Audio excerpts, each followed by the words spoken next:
وَأَنزَلْنَا عَلَيْكُمُ الْمَنَّ وَالسَّلْوَىٰ، کھانے کو کچھ نہیں، تو من اور سلوہ نازل کیے گئے۔ من ایسے اترتا تھا رات کے وقت کہ جیسے شبنم کے قطرے ہوتے ہیں، لیکن وہ ہوتا تھا کسی ایسی چیز کا جس میں شیرینی تھی، اور پھر وہ زمین پر آ کر جم کر وہ ایک گویا کے دانہ بن جاتے تھے، یہ ان کا اناج ہو گیا۔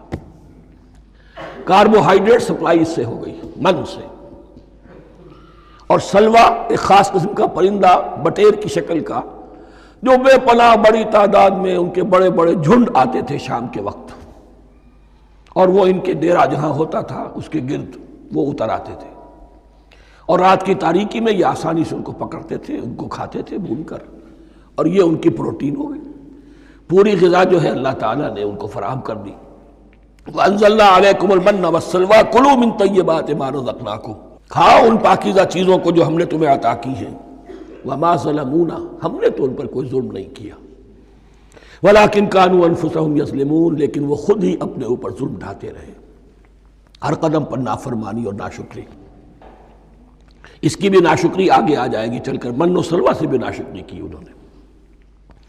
وَإِذْ قُلْنَا ادْخُلُوا هَٰذِهِ الْقَرْيَةَ فَكُلُوا مِنْهَا حَيْثُ شِئْتُمْ رَغَدًا وَادْخُلُوا الْبَابَ سُجَّدًا وَقُولُوا حِطَّةٌ نَغْفِرْ لَكُمْ خَطَايَاكُمْ، اور یاد کرو جب کہ ہم نے تم سے کہا تھا اس شہر میں داخل ہو جاؤ، اور پھر کھاؤ اس میں سے بافراغت جہاں سے چاہو جو چاہو، لیکن دیکھنا دروازے میں داخل ہونا جھک کر،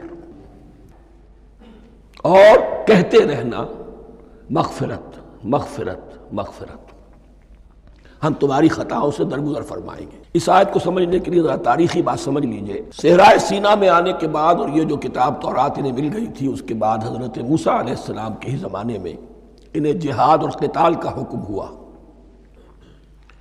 اس سے پوری قوم نے انکار کر دیا، یہ سورہ مائدہ میں آئے گا۔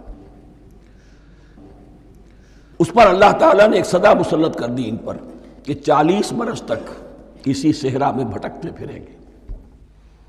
اگر یہ ابھی قتال کرتے، جہاد کرتے، تو پورا فلسطین ان کے ہاتھ پر ابھی فتح کرا دیتے، لیکن چونکہ انہوں نے بزدلی دکھائی ہے، اب سزا یہ ہے فَإِنَّهَا مُحَرَّمَةٌ عَلَيْهِمْ 40 سَنَةً يَتِيهُونَ فِي الْأَرْضِ، اب 40 برس تک یہ اسی صحرا میں بھٹکتے پھریں گے، اور ارض فلسطین جو ان کے لیے ارض موعود تھی وہ ان پر حرام کر دی گئی 40 سال کے لیے۔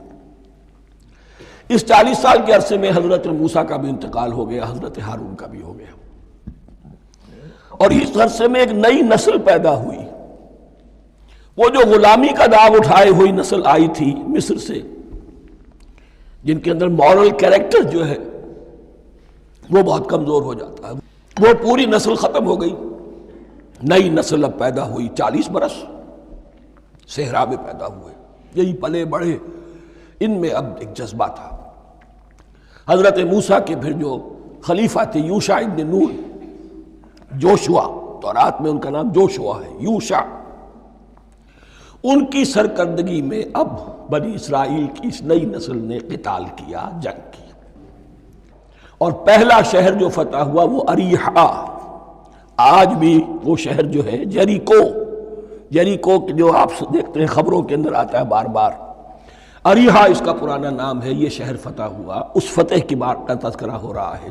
یاد کرو جب کہ ہم نے تم سے کہا تھا اس بستی میں، اس شہر میں داخل ہو جاؤ فاتحانہ، اور پھر جو کچھ یہاں ہے، جو نعمتیں ہیں ان سے متمتع ہو، کھاؤ پیو، لیکن داخل ہونا سجدہ کرتے ہوئے، مراد کیا؟ جھک کر، یعنی ایسا نہ ہو کہ تکبر کی وجہ سے تمہاری گردنیں اکڑ جائیں، گردنیں جھکا کر اللہ کا احسان مانو، یہ نہ سمجھو کہ یہ فتح تم نے حاصل کی۔ اس کی تفسیر اصل میں نظر آتی ہے حضور کی شخصیت میں، کہ جب فتح مکہ کے موقع پر مکے میں داخل ہوئے ہیں تو جس سواری پر آپ بیٹھے ہوئے تھے، آپ کی پیشانی اس کی گردن کے ساتھ جڑی ہوئی تھی۔ یہ وقت ہوتا ہے جب کہ تکبر اور تعلی، فاتح کی حیثیت سے آنا، اور بندہ مومن کے لیے یہی وقت ہے تواضع کا، جھکنے کا۔ وَقُولُوا حِطَّةٌ، حتیٰ یحط تو کہتے ہیں جھاڑ دینے کو، تو اس کے معنی کیا ہے؟ اے اللہ ہمارے گناہ جھاڑ دے، مغفرت، اے اللہ ہمیں مغفرت، ہماری مغفرت فرما، جو خطائیں ہو گئی بخش دے۔ قولوا حطۃ، تمہاری زبان پر استغفار ہونا چاہیے، تمہاری گردنیں جھکی ہوئی ہونی چاہیے۔ نغفر لکم خطایاکم، اگر تم اس پر عمل کرو گے ہم تمہاری خطائیں جو ہیں انہیں معاف فرما دیں گے۔ وسنزید المحسنین، اور جو تم میں محسن ہوں گے انہیں اور بھی زیادہ دیں گے، اور انعام و اکرام آئیں گے۔ فبدل الذین ظلموا قولا غیر الذی قیل لہم، تو ان میں سے جو ظالم تھے، جو بد کردار تھے، انہوں نے بدل دیا، ایک اور قول اختیار کر لیا اس قول کی جگہ جو انہیں کہا گیا تھا حتہ حتہ، انہوں نے کہنا شروع کیا حنطہ حنطہ، ہمیں تو گیہوں چاہیے۔ یہ بعد میں ابھی آ جائے گا اگلے رکوع کے اندر، کہ من و سلوہ سے ان کی طبیعتیں بھر گئی تھی ایک ہی چیز کھا کھا کے۔ اب وہ کہہ رہے تھے کوئی چیز ہمیں جو ہے زمین کی روئیدگی میں سے، پیداوار میں سے، تو وہ ان کے زبان پر انہوں نے مذاق اڑاتے ہوئے گویا کہ حضرت موسیٰ علیہ السلام کے ذریعے سے حکم ملا ہے، استہزاء کر رہے ہیں، حتۃ کی بجائے حنطۃ۔ فانزلنا علی الذین ظلموا رجزا من السماء بما كانوا یفسقون، تو جن لوگوں نے یہ حرکت کی تھی ان پر ہم نے آسمان سے ایک بہت بڑا عذاب نازل کیا۔ تورات سے معلوم ہوتا ہے کہ پلیگ آئی، اور جنہوں نے یہ حرکت کی تھی وہ سب کے سب ہلاک ہو گئے یریکو کے اندر، بما كانوا یفسقون، بسبب اس نافرمانی کے جو انہوں نے کی۔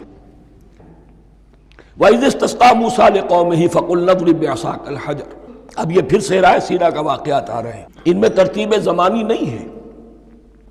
اریحا کی فتح جو ہے حضرت موسیٰ کے بعد ہے، لیکن اب یہاں پہ پھر ابھی وہ جو صحرائے تیہ میں جب بھٹک رہے تھے پھر اس کا ذکر ہے۔ وَإِذِ اسْتَسْقَىٰ مُوسَىٰ لِقَوْمِهِ فَقُلْنَا اضْرِب بِّعَصَاكَ الْحَجَرَ، اور جب کہ موسیٰ کی قوم نے موسیٰ سے پانی طلب کیا، اب صحرا میں آپ کو معلوم ہے جہاں پڑاؤ تھا اب وہاں پانی نہیں ہے، 6 لاکھ ہو 7 لاکھ ہو، کتنے افراد ہو، پانی چاہیے۔ وَإِذِ اسْتَسْقَىٰ مُوسَىٰ لِقَوْمِهِ فَقُلْنَا اضْرِب بِّعَصَاكَ الْحَجَرَ، تو ہم نے کہا کہ اپنے عصا سے ضرب لگاؤ چٹان پر۔ فَانْفَجَرَتْ مِنْهُ اثْنَتَا عَشْرَةَ عَيْنًا، تو اس سے 12 چشمے پھوٹ بہے۔ فجر کہتے ہیں کسی شے کے پھٹ کر کوئی چیز برآمد ہو۔ فجر جو ہوتی ہے، فجر کا وقت رات کی تاریکی کا پردہ چاک ہوتا ہے اور سپیدہ سحر نمودار ہوتا ہے۔ فَانْفَجَرَتْ مِنْهُ اثْنَتَا عَشْرَةَ عَيْنًا، تو 12 چشمے پھوٹ بہے۔ قَدْ عَلِمَ كُلُّ أُنَاسٍ مَشْرَبَهُمْ، یہاں اناس سے کیا مراد ہے؟ ہر قبیلہ، ہر قبیلے نے اپنا گھاٹ معین کر لیا۔ 12 قبیلے تھے، اگر علیحدہ علیحدہ نہ ہوتا معاملہ، 12 چشمے اسی لیے دیے گئے کہ لڑے نہ جھگڑے نہ۔ پانی تو بہت بڑی چیز ہے، کہیں پانی پینے پلانے پہ جھگڑا اور کہیں گھوڑا آگے بڑھانے پہ جھگڑا، یہ تو قبائلی زندگی کے اندر ہوتی ہی چیزیں۔ تو اس اعتبار سے اللہ تعالیٰ نے ان کے لیے یہ سہولت کی کہ 12 چشمے پھوٹ بہے۔ قد علم کل اناس مشربہم، ہر ایک نے اپنا گھاٹ جان لیا، معین کر لیا۔ کلوا واشربوا من رزق اللہ، گویا کہ کہہ دیا گیا کہ کھاؤ اور پیو اللہ کے رزق میں سے۔ ولا تعثوا فی الارض مفسدین، اور زمین میں فساد بچاتے نہ پھرو۔ کھانے پینے کے لیے پانی بھی ادھر آ گیا، کھانے کے لیے من و سلوہ آ گیا۔ اب دیکھیے ان کی ناشکری۔ وَإِذْ قُلْتُمْ يَا مُوسَىٰ لَن نَّصْبِرَ عَلَىٰ طَعَامٍ وَاحِدٍ، یاد کرو جب کہ تم نے کہا تھا اے موسیٰ ہم ایک کھانے پر تو صبر نہیں کر سکتے، کھا کھا کے بکھتا گئے ہیں من و سلوہ۔ فَادْعُ لَنَا رَبَّكَ، تو ذرا اپنے رب سے دعا کرو، پکارو ہمارے لیے اپنے رب کو۔ یخرج لنا، وہ نکالے ہمارے لیے، مما تنبت الارض، زمین کی روئیدگی اور پیداوار میں سے، نباتات ارضی میں سے، من بقلہا، اس کی ترکاریاں، وقثائہا، اور ککڑیاں، کھیرے اور ککڑیاں، ان سب کے لیے یہ لفظ ہے۔ وفومہا، ایک ترجمہ گیہوں کیا گیا ہے لیکن میرے نزدیک زیادہ صحیح ترجمہ ہے لہسن، اور سرائے کی زبان میں بھی، اور ممکن ہے کہ سندھی میں بھی ہو، تھوم کہتے ہیں لہسن کو، یہ فوم کی بدلی ہوئی شکل ہے، اس لیے کہ یہی علاقہ ہے جس میں عرب آئے تھے، تو عربوں کی زبان کے بہت سے الفاظ جو ہیں اس سرائے کی زبان میں خاص طور پر وہ بہت زیادہ، تو تھوڑی سی شکل بدل کر وہ کافی تعداد میں موجود ہے۔ وعدسہا اور دال خاص طور پر مسور کی، وبصلہا اور پیاز۔ اب جو چٹخارے جس سے بنتے ہیں سالن کے، ان کی زبانیں وہ چٹخارے مانگ رہی۔ ظاہر بات ہے کہ اگر وہ سلوا بھی تھا، بٹیرا ہے، اسے آگ کے اوپر ذرا سا تپایا اور کھایا، وہ ایک ہی خاص قسم کی غذا ہے جو چل رہی ہے۔ اسی طرح من جو ہے وہ ایک خاص قسم کا سیریل ان کے لیے بن گیا ہے۔ لیکن یہ جو چٹخارے ہیں یہ تو لہسن سے ہے، پیاز سے ہے، ترکاریوں سے ہے، ان تمام چیزوں سے، دال کا اپنا ایک ذائقہ ہے۔ قَالَ تَسْتَبْدِلُونَ الَّذِي هُوَ أَدْنَىٰ بِالَّذِي هُوَ خَيْرٌ۔ حضرت موسیٰ نے فرمایا کیا تم وہ شے بدلے میں لینا چاہتے ہو اس کے، کیا وہ شے جو کمتر ہے بدلے میں چاہتے ہو اس کے کہ جو بہتر ہے؟ من و سلوا کہیں بہتر ہے اللہ کی طرف سے جو تمہیں دیا گیا ہے، تم اس سے تمہارا جی بھر گیا ہے، اس کو ہاتھ سے دے کر چاہتے ہو کہ یہ ادنا چیزیں تمہیں ملے۔ اہبطوا مصرا، اب یہ لفظ آ گیا اہبطوا۔ اب ظاہر بات ہے یہ آسمان سے زمین پر اترنے کے لیے لفظ نہیں ہے اہبطوا، یہاں اس کا ترجمہ صحیح ہوگا سیٹل ڈاؤن سم ویئر۔ اگر زمین کی یہ چیزیں چاہیے تو کہیں سیٹل ہو جاؤ اور کاشت کرو، بیج ڈالو، آبیاری کرو، یہ ساری چیزیں تمہیں مل جائیں۔ اہبطوا مصرا، کہیں سیٹل ڈاؤن ہو جاؤ، کہیں اتر پڑو کسی بستی میں، کسی علاقے میں۔ فَإِنَّ لَكُمْ مَا سَأَلْتُمْ، تمہیں مل جائے گا جو کچھ کہ تم نے مانگا۔ وَضُرِبَتْ عَلَيْهِمُ الذِّلَّةُ وَالْمَسْكَنَةُ وَبَاءُوا بِغَضَبٍ مِّنَ اللَّهِ۔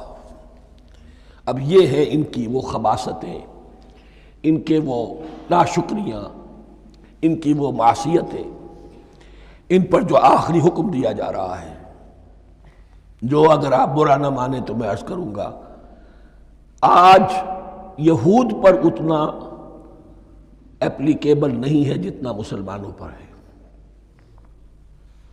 ضربت علیہم الذلۃ والمسکنۃ وباؤوا بغضب من اللہ۔ ذلت اور مسکنت، کم ہمتی ان پر تھوپ دی گئی۔ ضربت علیہم، it was heaped upon them، the humiliation was heaped upon them۔ ضربت علیہم الذلۃ والمسکنۃ وباؤوا بغضب من اللہ، اور وہ اللہ کا غضب لے کر لوٹے۔ وہی امت جس کے بارے میں فرمایا وَأَنِّي فَضَّلْتُكُمْ عَلَى الْعَالَمِينَ، اسی امت کا پھر یہ حشر ہوا۔ کیوں ہوا؟ نافرمانی۔ تمہیں کتاب دی تھی کہ تم پیروی کرو، تمہیں کتاب دی تھی کہ اسے قائم کرو۔ وَلَوْ أَنَّ أَهْلَ الْكِتَابِ أَقَامُوا التَّوْرَاةَ وَالْإِنْجِيلَ وَمَا أُنزِلَ إِلَيْهِمْ مِنْ رَبِّهِمْ لَأَكَلُوا مِنْ فَوْقِهِمْ وَمِنْ تَحْتِ أَرْجُلِهِمْ۔ اگر یہ تورات اور انجیل کو قائم کرتے، نافذ کرتے، تو نعمتیں زمین بھی اگلتی، ان کے قدموں کے نیچے سے نعمتیں جو ہیں وہ پھوٹتی، اور ان کے سروں کے اوپر سے بھی بارش ہوتی نعمتوں کی۔